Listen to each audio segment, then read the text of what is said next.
Okay, as already discussed about C array, now in this lecture we discuss C one dimensional array, 1D array. Upon discuss करेंगे आज one dimensional array. This is one dimensional array. What is one dimensional array? So in array, if we consider C array,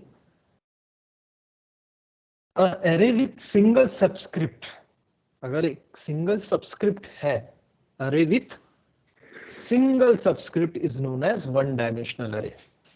Okay, जिसका subscript सिर्फ single है, ऐसे को अपन one dimensional करते हैं. अगर मैं subscript array with two subscript then two dimensional array. 3 subscript है तो 3 डायमेंशनल, 4 है तो 4 डायमेंशनल, ऐसा कंटिन्यू इंक्रीजिंग ऑर्डर में रहते जाएगा. सो ऑल अरे consist of continuous memory location, क्योंकि सारे जो अरे होते हैं 1 by 1 होते हैं, स्टोर होते हैं. So the lowest address correspond to the first element, यानी जो पहला एलिमेंट है आपका वो लोअर बाउंड कहलाता है और सबसे आखिरी वाला जो है वो अपर बाउंड कहलाता है. For example suppose this is lower bound, ये पहला एरे है, एरे 0 1 2, और ये जो लास्ट वाला है ये क्या कहलाएगा, अपर बाउंड यानी आखिरी वाला. तो पहला वाला छोर और दूसरा लास्ट वाला छोर means starting that is first element and last element, and last element is called as upper bound. यानी बाउंड्री जो होती है स्टार्टिंग और एंडिंग, तो जो स्टार्टिंग बाउंड्री को लोअर बाउंड कहा जाता है और एंडिंग बाउंड्री को अपर बाउंड कहा जाता है. So does all the array element can be arranged one by one. That's why it is called contiguous memory location. तो नंबर 0 1 2 3. अब आपको एक सवाल आएगा कि 0 से क्यों, 1 2 3 से क्यों नहीं स्टार्ट किए. तो आपको एक जनरल नॉलेज के लिए बता दूं कि C लैंग्वेज में सब्सक्रिप्ट 0 से स्टार्ट होता है. C लैंग्वेज में सब्सक्रिप्ट जो है वो 0 से स्टार्ट होता है. And it's general form of array declaration is this: type, variable name और साइज. आपको अगर एरे डिक्लेयर करना है तो इसमें जो टाइप है, ये टाइप इंडिकेट करता है कि आप इंटीजर रख रहे हैं, फ्लोट रख रहे हैं, या कैरेक्टर रख रहे हैं, या डबल रख रहे हैं. जो भी आप डेटा टाइप सिलेक्ट करो वो टाइप हो गया, यानी ये डेटा टाइप हो गया. देन वेरिएबल का नाम, आपको लगता है जो भी आइडेंटिफायर नेम है, जो भी नाम चाहते हो आप वो रख दो. जैसे कि यहाँ पे ये नंबर दिया हुआ है, और जैसे यहाँ पे ये हो गया टाइप उसका कि इंटीजर टाइप में वेरिएबल नेम उसका नंबर है और उसका जो साइज है एरे का वो 5 है. ये हो गया साइज इंडिकेट करता है. तो साइज जो है वो डिनोट करता है मैक्सिमम नंबर ऑफ एलिमेंट. आप उस एरे में कितने एलिमेंट स्टोर करना चाह रहे हो वो इंडिकेट करता है size. This is the pictorial representation of one dimensional array. This is the indices which also called as subscript. इसको क्या बोलेंगे अपन, सबस्क्रिप्ट बोलेंगे. किसको, इंडाइसेस को. इंडाइसेस या इंडेक्सिंग भी बोल सकते हो आप. तो ये 0, फिर 1, फिर 2, फिर 3 और फिर 4. यानी जैसे कि एरे साइज अपन ने 5 लिए, 5 का एरे साइज लिए, तो आपका स्टार्टिंग कितना होगा, 0 से लेके 4 तक. अगर आपने 10 का लिए साइज, तो 10 का साइज लिए तो कहां से स्टार्ट होगा, 0 से लेके 9 तक. क्यों, क्योंकि वो स्टार्टिंग उसकी 0 से होती है. ये आपको ध्यान में रखना है. तो ये पूरे हो गए 10 एलिमेंट्स. तो ये हो गया फर्स्ट एलिमेंट जिसे कहा जाता है लोअर बाउंड. इसको क्या बोलेंगे, लोअर बाउंड. और इसको लास्ट एलिमेंट वाला जो है एरे का उसे कहा जाएगा upper bound. So this is 0 1 2 3. So all elements, ये क्या कहलाएगा, elements. First element, second element, third element, fourth element, and all are stored continuous memory location. Continuous का मतलब होता है कंटिन्यूअस, यानी 1 by 1, एक है फिर दूसरा है फिर तीसरा है फिर चौथा है, ऐसा कंटिन्यू चलते रहेगा. So there are some rules for declaring one dimensional array. First rule is that it must be declared before use. जैसा कि C लैंग्वेज में कोई भी चीज अगर आप यूज करते हो, कोई भी वेरिएबल, तो उसको सबसे पहले डिक्लेयर करना मस्ट है. तो पहले आप डिक्लेयर करो देन यूज करो. ऐसा नहीं हो सकता कि आप बिना डिक्लेयर किए यूज कर लो, क्योंकि अगर आप बिना डिक्लेयर यूज करोगे तो it creates error, it generate error. So an array variable must be declared before being used in program. Program में यूज करने के पहले आप उसको डिक्लेरेशन सेक्शन में डिक्लेयर कर दो कि ये इस टाइप का है. So declaration must have data type like int, float, double etcetera, या कोई भी डेटा टाइप आप यूज कर सकते हैं उसके लिए. तो डिक्लेरेशन में आप डेटा टाइप दोगे, वेरिएबल का नाम दोगे और उसका सबस्क्रिप्ट यानी साइज मेंशन करोगे. The subscript represent the size of the array. So that subscript represent size of array. जो subscript है वो क्या डिनोट करेगा, ये साइज को डिनोट करेगा. अगर आपने साइज 10 डिक्लेयर किए, 10 रखे, तो वो प्रोग्राम स्टोर करेगा कितने एलिमेंट, 10 एलिमेंट को स्टोर करेगा. तो एरे का जो इंडेक्स है वो स्टार्ट होता है 0 से, जैसा कि अपन ने ऑलरेडी अभी बोल चुके हैं कि इट मस्ट स्टार्ट फ्रॉम 0. ये जनरल नॉलेज है, ये ध्यान में रखिएगा आप. जैसे कि अपन डिक्लेयर कर रहे हैं 10, तो रेंज उसकी कहां से होगी, 0 से लेके 9 तक होगी. And every array element stored in a separate memory location, जैसा कि ऑलरेडी डेफिनेशन में कहा गया है कि each element can be store in continuous memory location. So all the elements stored in separate memory location. So initialization of array. array को initialize कैसे किया जाता है, तो जो भी डेटा टाइप है यहाँ पे स्टैटिक किया है उसने. अपन स्टैटिक को ऑप्शन रख सकते हैं. ये डेटा टाइप ये ऑप्शनल है, आपको लग रहा है तो करने का, नहीं तो नहीं. टाइप डेटा टाइप, array का नाम, size and list of values. List of values curly braces में लिस्ट ऑफ वैल्यूज. जैसे कि यहाँ पे एग्जांपल दिया 0 0, 2 वैल्यूज में स्टोर कर रहा हूं तो 0 0 कर्ली ब्रेसेस में दे दिया आपने. तो अब यहाँ पे एक चीज ये ध्यान में रखो कि यहाँ पे टोटल साइज दिया हुआ है 3. If the number of values in the list is less than the number of element, यहां नंबर ऑफ जो लिस्ट में नंबर है टोटल है वो कितने हैं, 2, और यहां पे साइज कितना दिया है, 3. तो सिर्फ और सिर्फ ये साइज 3 होगा तो चलेगा, लेकिन नंबर जो है वो कितने ले रहा है, यहाँ पे सिर्फ 2 ले रहा है. तो ऐसा भी कर सकते हो, मीन्स आप साइज कितना भी रखो उससे कम एलिमेंट आप स्टोर कर सकते हो. मीन्स अगर आप 10 का साइज रख रहे हो तो आपको 10 एलिमेंट तक आप एंट्री कर सकते हो, स्टोर कर सकते हो. 11th वाला एलिमेंट उसमें स्टोर नहीं होगा, लेकिन हाँ उसमें आप 10 का साइज रखे हो तो 5 एलिमेंट रख के भी उसको छोड़ सकते हो. मीन्स एरे खाली रहा तो चलता है, कोई प्रॉब्लम नहीं होगा, लेकिन आप उसको ओवरफ्लो नहीं कर सकते, मीन्स 10 के ऊपर नहीं डाल सकते. तो this is called limitation of array. Means आप ऐसे सिचुएशन को ओवरफ्लो बोलोगे. मीन्स अगर आप साइज 10 का दे रहे हैं और उसमें एलिमेंट 12 इंसर्ट करने की कोशिश कर रहे हो तो 10 तो ले लेगा लेकिन बचे हुए 2 नहीं लेगा, तो वो ओवरफ्लो की सिचुएशन हो गई. So declaration of array, data type, array name and array size. और एरे ये हो गया डिक्लेरेशन जिसमें एलिमेंट नहीं दिए जाते, एलिमेंट नहीं रहते, इसमें आपको अलग से देना पड़ेगा.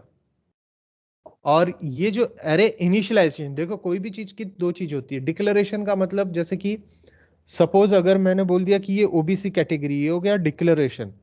लेकिन उस ओबीसी कैटेगरी में वो कौन है, कौन से कास्ट का है, ये हो गया इनिशियलाइजेशन.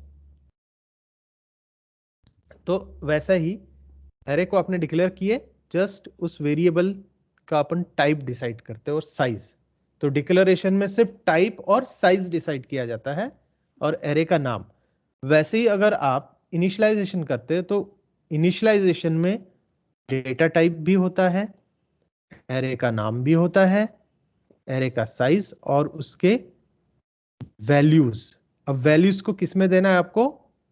कर्ली ब्रेसेस में आपको मेंशन करना है, जैसा कि यहां पे दिया गया है। और एरे एक्सेसिंग, एरे को जब एक्सेस करना होता है तो एरे का नाम और उसका index, first value, second value लेना है या थर्ड वैल्यू लेना है या फोर्थ वैल्यू लेना है। देखो यहाँ पे जनरली एरे को जब भी इनिशियलाइजेशन की बात आती है तो एरे को दो टाइप से इनिशियलाइज किया जा सकता है, एक कंपाइल टाइम, एक run time. Compile time initialization किसे बोलोगे आप? कि ऐसा इनिशियलाइजेशन जो आप कोडिंग में दे दो। जैसे आप कोडिंग करते वक्त आपने लिख दिए कि यहाँ पे सपोज इंट n ऑफ 5, तो ये हो गया डेटा टाइप उसका, ये वेरिएबल का नाम हो गया, means array name, and this is the 5 is a size. और फिर उसके बाद कर्ली ब्रेसेस में आपने मेंशन कर दिए सारे एलिमेंट्स। तो ये कहलाएगा कंपाइल टाइम इनिशियलाइजेशन। और अगर आप रन टाइम देते हो तो रन टाइम इनिशियलाइजेशन में आप कीबोर्ड के थ्रू जब आप प्रोग्राम रन करोगे तब ये वाले एलिमेंट आप इंसर्ट करोगे। तो इसमें सिंपली आपको डेटा टाइप देना है, वेरिएबल का नाम और साइज। अब उसको अगर आपको रीड करना है एरे को, तो रीड कैसे किया जाता है? तो सिंपली एक फॉर लूप जो होता है, आपको फॉर लूप का यूज करना है। अब वो कैसे?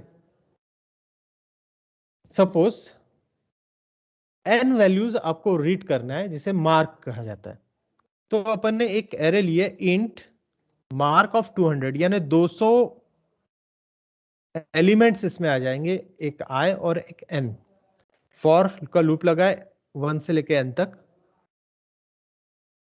फिर उसके बाद उसको m% x ऑफ i।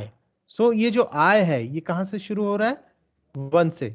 तो ये 0 छोड़ देगा इसमें, और कहां से स्टार्ट होगा? 1 से होगा। तो ये एक्चुअली क्या होना चाहिए था? यहाँ पे 0 होना चाहिए। 0 से स्टार्ट होगा और ये चलेगा n तक, और फिर उसके बाद ये एग्जीक्यूशन स्टार्ट होगा, मीन्स वो रीड करते जाएगा एक एक एरे एलिमेंट को। तो जो साइज जो डिक्लेयर किया जाता है वो साइज में से जो n की वैल्यू होगी तब तक ये लूप चलते रहेगा। n की अगर आपने दिए 100 तो कितने एलिमेंट लेगा? 100 लेगा। लेकिन आपने साइज कितना रखे हो? मैक्सिमम 200, तो ये 200 तक जा सकता है। आप चाहो तो उसमें 5 एलिमेंट लो, 10 लो, 15 लो। आपने एक साथ लमसम अमाउंट में स्पेस रिजर्व कर दिए, मीन्स 200। अब आप उसमें कितने भी एलिमेंट ऐड कर सकते हो। तो this is the procedure for reading array, just simply use scanf.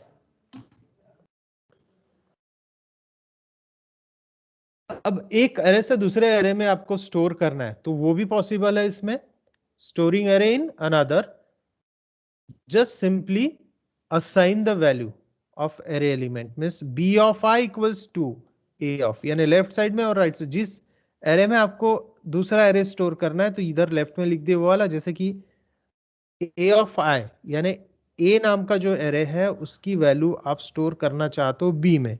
तो सिंपली आप एक लूप लगा लो और उस लूप में आप क्या करो? b of i equals to a of i। तो इसमें a एरे के कंटेंट बी में शिफ्ट हो जाएंगे उसी इंडेक्सिंग नंबर से।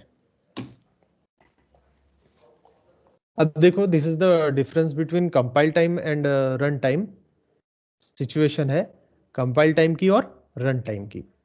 तो कंपाइल टाइम में कैसे वर्क करता है? जब आप कोडिंग करोगे तो सिंपली आप मेन लिखोगे यहाँ पे इंट n। अब एक सिचुएशन है, ये ब्लैंक है, यहाँ पे क्या है? ब्लैंक है। लेकिन सी लैंग्वेज का कंपाइलर इतना इंटेलिजेंट है कि यहाँ पे जितने भी एलिमेंट आप स्टोर किए हो उतने का वो साइज डिक्लेयर कर देगा, क्योंकि यहाँ पे अपन एरे को डिक्लेयर के साथ साथ इनिशियलाइज भी कर रहे हैं, तो 1 2 5 8 यानी 1 2 3 4 5 6 7 8 9 10, टोटल 10 एलिमेंट्स है। तो इसका साइज कितना हो गया यहाँ पे, इस एरे का टोटल साइज हो गया 10। लूप लगाया अपने 0 से लेके 9 तक। गुड। नाउ प्रिंट किया उसने एन ऑफ आई, प्रिंट किया उसने एन ऑफ आई, तो लूप चलते जाएगा और वो प्रिंट करते जाएगा, और ये प्रिंट करेगा कितने एलिमेंट, टोटल ये 10 एलिमेंट्स प्रिंट कर देगा फ्रॉम 1 से लेके जो भी इंडेक्सिंग है वहां तक। तो इसके इंडेक्सिंग के हिसाब से ये कितना होगा, 0 होगा, ये 1 होगा, ये 2 होगा, ये 3 होगा, ये 4, ये 5th एलिमेंट, ये 6th एलिमेंट, ये 7th, ये 8 और ये 9th एलिमेंट होगा। तो 0 से लेके 9 एलिमेंट। तो लूप में जो है वो क्या लगना चाहिए, 0 से लेके ये इक्वल टू का साइन नहीं आना चाहिए, क्योंकि ये ओवरफ्लो की कंडीशन, क्योंकि यहां 0 से लेके 9 तक दिया, यानी टोटल एलिमेंट कितने हैं, 1 2 3 4 5 6, टोटल कितने हैं यहाँ पे, 1 2 3 4 5 6 7 8 9 10, 10 है। तो इसका मतलब उसमें लगेगा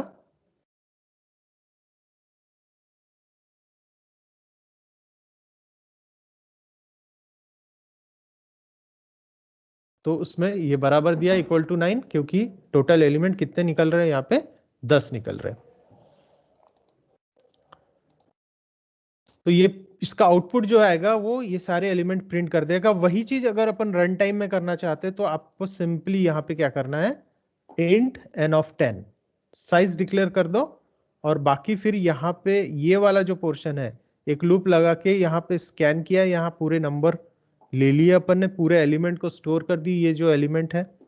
फिर उसके बाद यहाँ पे एक लूप लगाए और ये लूप लगा के उस सारे एलिमेंट्स को प्रिंट कर दिए। तो ये कहलाता है रन टाइम और ये कहलाता है कंपाइल टाइम। कंपाइल टाइम में एक लिमिटेशन ये है, आपका कोड तो छोटा हो रहा है लेकिन लिमिटेशन ये है कि आप एक बार जो एलिमेंट डाल दिए वो फिक्स हो गया, ये प्रोग्राम डायनामिक नहीं कहलाएगा, ये प्रोग्राम स्टैटिक कहलाएगा, क्योंकि एक बार वैल्यू डाल दिए तो बस वही चलते रहेगा। जबकि रन टाइम में क्या होगा कि आप कोई भी वैल्यू, ये प्रोग्राम को बार बार रन करके अलग अलग एलिमेंट आप क्या कर सकते हो, इंसर्ट कर सकते हो और उसको डिस्प्ले कर सकते हो। So run time array declaration initialization is always better than compile time। अब जैसा कि मैंने एक ऑलरेडी बोल चुका हूं कि array can be stored in memory in contiguous form। सो जैसे कि ये रैम है सपोज, तो डबल कितना लेता है, 8 बाइट लेता है, ठीक है, डबल का साइज कितना होता है, 8 बाइट। तो ये जो मेमोरी है ये रैम है सपोज, और इसमें ये मेमोरी एक के बाद एक के बाद एक आई हुई है। तो यहाँ पे क्या करेगा वो, जैसे कि 5000 है, सेकंड ब्लॉक किस पे ले लिया, ए ऑफ 0, फिर ए ऑफ 1 यानी 8 बाइट, फिर 16 5000 16 5024, ऐसा कंटिन्यूस 1 बाय 1 चलते जाएगा। सो this is the memory representation of array. यानी रैम में जो मेमोरी रिप्रेजेंट होती है वो कैसे होती है, इस फॉर्म में होती है, 1 बाय 1 फॉर्म में। जैसे कि आपने डबल ले लिए तो 8 बाइट ले लिया, अगर यहीं पे इंट रहता तो कितना लेता, 2 बाइट, या किसी किसी इसमें 4 बाइट लेता, तो ये उसके मल्टीपल में डिस्प्ले होता। सो this is the one dimensional अरे कॉन्सेप्ट। ओके, तो अभी इस पूरे वन डायमेंशनल अपन ने क्या देखे कि कैसे आप एरे स्टोर करते हो। तो जैसे कि सपोज अगर मैं यहाँ पे एक सैंपल अगर लूं मैं, तो आप लोगों को इसमें ये चीज शॉर्ट में ध्यान में रखना है कि दो चीजें आपकी हैं। First, array can be declared और initialized in compile time and run time also। Compile time में जब भी आप करते हो तो आपको एलिमेंट स्टोर करना पड़ेगा, जिसमें कंपाइल टाइम में अरे इनिशियलाइजेशन का सिंटैक्स काम में आएगा, और रन टाइम में आपको एरे डिक्लेयर कर दो फिनिश, और प्रिंट करना है तो एरे एक्सेसिंग। ये 3 सिंटैक्स अगर आपने कर दिए तो ये आपका पूरा कॉन्सेप्ट क्लियर। सिर्फ आपको ये ध्यान में रखना है कि जब एरे कंपाइल टाइम में करना है तो कंपाइल टाइम में अरे इनिशियलाइजेशन आपको देना पड़ेगा, और अगर आप रन टाइम में करते हैं तो सिंपली आपको एरे रन टाइम में देना पड़ेगा। सो this is the concept of one dimensional array. अब इसके साथ ही मैं और एक चीज बताना चाहूंगा कि वन डायमेंशनल अरे तो का कॉन्सेप्ट हो गया,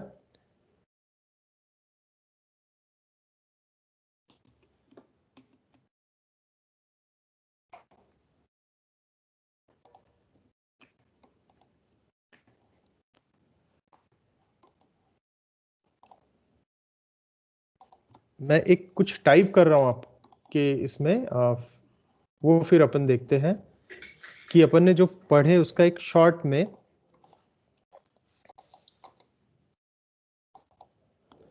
तो एक हो गया, जैसे कि आपको एक एरे बनाना है तो ए ऑफ स्क्वायर ब्रैकेट में ये 10 दे दिया, ठीक है,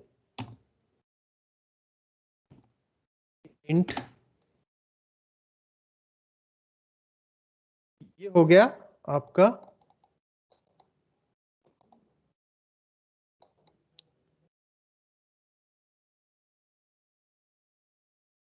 एरे डिक्लेरेशन। दूसरा तरीका होता है एरे इनिशियलाइजेशन का, जैसे कि ए लिखा मैंने, फिर उसके बाद this equals to, curly braces दूंगा, 1, 5, 8, 4, 3, ऐसे कितने भी एलिमेंट दे सकता हूं, ठीक है। ये एक दे दिया, ये एक तरीका हो गया। या तो इसको आप ऐसा भी लिख सकते हैं, ए लिखा, जो साइज है वो दे दिया मैंने, size 10 equals to curly braces में 1, 5, 6, 4, 8। ये भी एक तरीका हो गया। तो ये क्या कहलाएगा, ये सिंपली डिक्लेरेशन, और ये कहलाएगा सिंपली इनिशियलाइजेशन, और ये कहलाएगा आपका same again initialization. But difference क्या है, यहां पे जो है ये मैं साइज नहीं दे रहा हूं, यहां पे साइज दे रहा हूं। तो कंपाइलर इतना इंटेलिजेंट है कि वो क्या करेगा, यहां पे जितने भी एलिमेंट है वो ले लेगा। हालांकि ये बाय डिफॉल्ट 10 रहेगा, तो आप यहां पे नहीं भी दोगे एरे का साइज तो भी चलेगा। So this is the concept of one dimensional array, how to declare and how to initialise.